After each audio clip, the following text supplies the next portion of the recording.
৩৬ ঘন্টা পেরিয়ে গেলেও খাগড়াছড়ির অপহৃত ৬ জনকে উদ্ধার করা সম্ভব হয়নি। অপহৃত ৫ জনকে দলীয় কর্মী দাবি করে অপহরণের জন্য ইউপিডিএফকে দায়ী করেছে পাহাড়ি ছাত্র পরিষদ, যদিও এই অভিযোগ স্বীকার করেনি ইউপিডিএফ।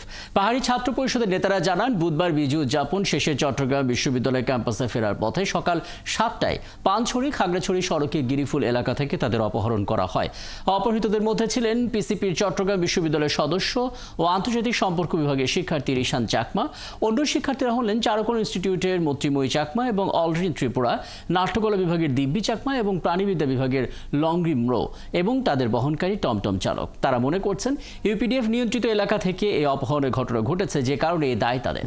অবিলম্বে শিক্ষার্থীদের নিঃশর্ত মুক্তির দাবি জানিয়েছে এই সংগঠনটি। শিক্ষার্থী অপহরণের আরও খবর আমরা জানতে চাই। খাগড়াছড়ি থেকে যুক্ত হচ্ছে সহকর্মী রূপায়ণ তালুকদার। রূপায়ণ, একটু বলবেন আসলে শিক্ষার্থীদের কোনো খোঁজ মিলেছে কিনা, কোনো ধারণা করা যাচ্ছে কিনা, প্রশাসন কি ধরনের ব্যবস্থা নিচ্ছেন এবং এখন পর্যন্ত আসলে কি পরিমাণ তথ্য সংগ্রহ করা গেল অপহরণকারীদের সম্বন্ধে? হ্যাঁ রাকিব, আমি আসলে আপনার প্রশ্ন শুনতে পাইনি, তারপর আমি বলি এই খাগড়াছড়িতে যে গতকাল সকাল ৬টার দিকে যে চট্টগ্রাম বিশ্ববিদ্যালয়ে যে ৫ জন শিক্ষার্থী সহ ৫ জন শিক্ষার্থী ও একজন টমটম ড্রাইভার সহ যে অপহৃত হয়েছিলেন, তাদেরকে ৩৬ ঘন্টা পরেও কিন্তু প্রশাসন উদ্ধার করতে পারেননি এবং বা কে বা কারা অপহরণ করেছেন সে বিষয়ে কোনো আমরা তথ্য পাইনি। তো এই বিষয়টা নিয়ে আমি আজকে সকাল থেকে খাগড়াছড়ি পুলিশ সুপার আরিফিন জুয়েলের সাথে আমি বারবার যোগাযোগ করতে চেষ্টা করেছিলাম। ওনাকে বারবার মুঠোফোনে ফোন দিয়েছিলাম, কিন্তু উনি আমার ফোন রিসিভ করেনি। তবে খাগড়াছড়ি সদর থানার ভারপ্রাপ্ত কর্মকর্তা আব্দুল বাতেন বিটা, তার সাথে আমি কথা বলেছি। তিনি আমাকে যে বিষয়টি জানিয়েছেন সেটি বলেছেন, চট্টগ্রাম বিশ্ববিদ্যালয়ে ৫ শিক্ষার্থী ও একজন টমটম ড্রাইভার বা ব্যাটারি চালিত অটো চালক যারা অপহৃত হয়েছিলেন, তাদেরকে উদ্ধার অভিযানে তারা উদ্ধারের জন্য চেষ্টা করে যাচ্ছেন।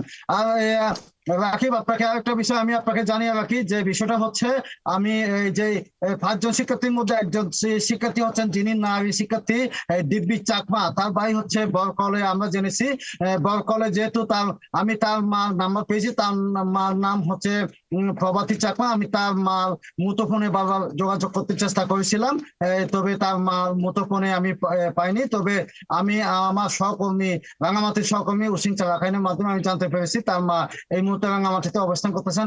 আরেকটা